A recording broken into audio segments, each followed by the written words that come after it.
Em coletiva de imprensa realizada nesta quinta-feira, o ministro da Advocacia-Geral da União, Jorge Messias, anunciou medidas severas contra o esquema de fraudes descoberto pela Operação Sem Desconto. A investigação identificou descontos irregulares em pensões e aposentadorias do INSS.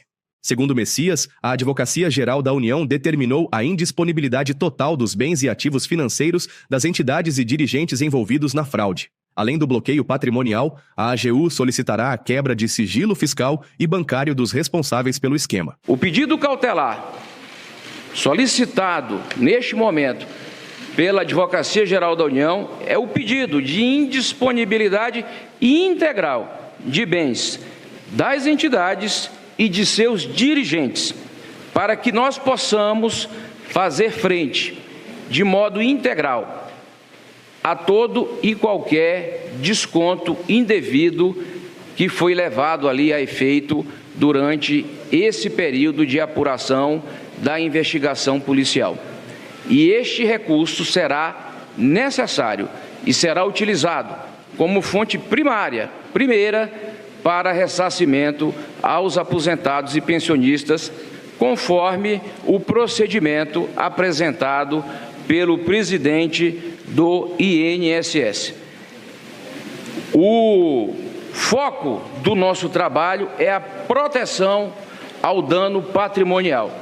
Nós temos, neste momento, fortes indícios de que essas entidades foram criadas com o propósito deliberado de fraudar aposentados e pensionistas, e é importante que a gente consiga, a partir deste procedimento judicial, não só o bloqueio patrimonial, mas nós solicitaremos de modo adicional a quebra do sigilo fiscal e bancário dessas entidades e de seus dirigentes, para que seja viável o rastreio patrimonial de todo o recurso que foi desviado com a atuação dessas entidades.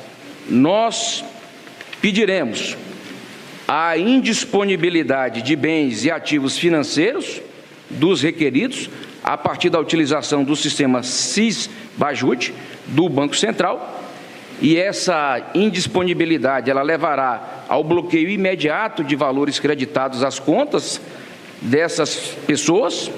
Também o bloqueio e a indisponibilidade de bens móveis e imóveis a partir da utilização de dados do Departamento de Trânsito, da Agência Nacional de Aviação Civil, da Central Nacional de Indisponibilidade de Bens e também das juntas comerciais e registro civil de pessoas jurídicas.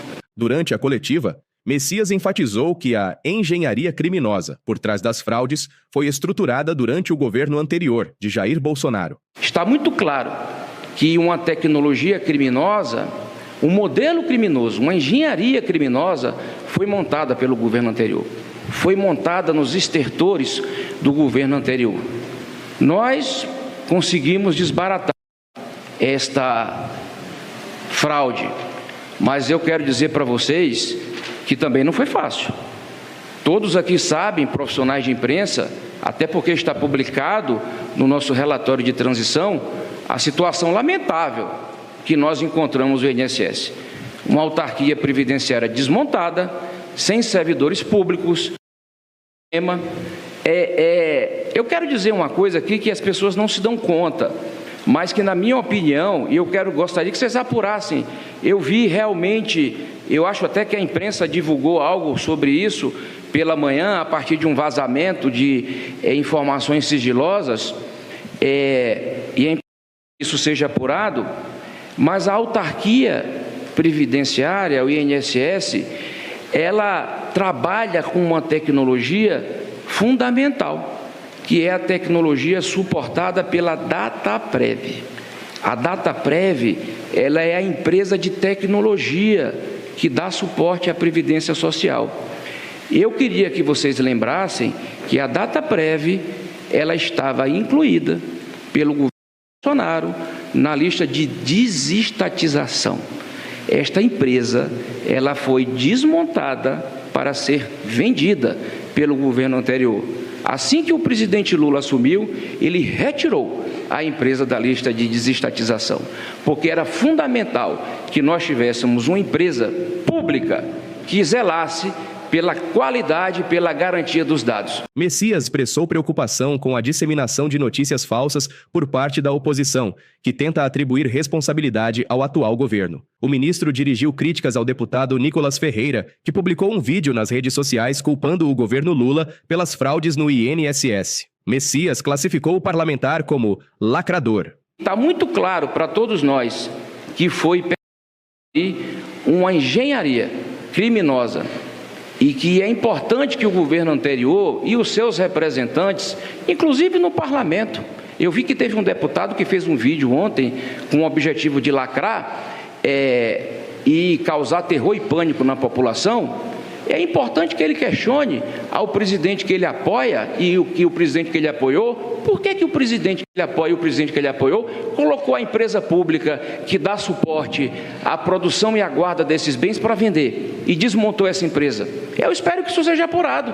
Eu espero que ele pergunte ao antigo ministro da Previdência por que o Ministério da Previdência não adotou as providências necessárias para fazer a investigação quando já havia indícios de denúncia de irregularidades, quando teve desconto. Eu quero que o deputado que fez um vídeo de lacração pergunte ao ministro-chefe da Casa Civil do governo anterior quais foram as providências adotadas por este governo quando o Congresso Nacional flexibilizou a regra criada ainda no governo anterior, em razão dos indícios de fraude, a flexibilização que garantia a revalidação dos descontos, porque o presidente anterior sancionou esta medida. Então ele tem que se explicar. Eu quero agora que ele venha a público e se explique. Por que os apoiadores deste governo não venham a público e se explique? Nós queremos explicar. Nós queremos que a sociedade tenha conhecimento integral. Este governo tem um único interesse, que a sociedade saiba exatamente tudo o que aconteceu, por que aconteceu e quais são os interesses envolvidos neste esquema criminoso. E a linha do tempo é muito importante que a gente tenha acesso à linha do tempo. O ministro da Controladoria Geral da União, Vinícius Carvalho, também criticou a desinformação que prejudica ainda mais a situação dos aposentados. A gente vive um momento, muitas vezes, em que algumas informações são tratadas de maneira inadequada, algumas informações são criadas, algumas informações são distorcidas para gerar desinformação. E essa desinformação, num contexto como esse que nós estamos vivendo, é muito prejudicial para a população brasileira, principalmente para os aposentados e aposentadas, que foram vítimas de um golpe, de uma fraude, por parte de algumas associações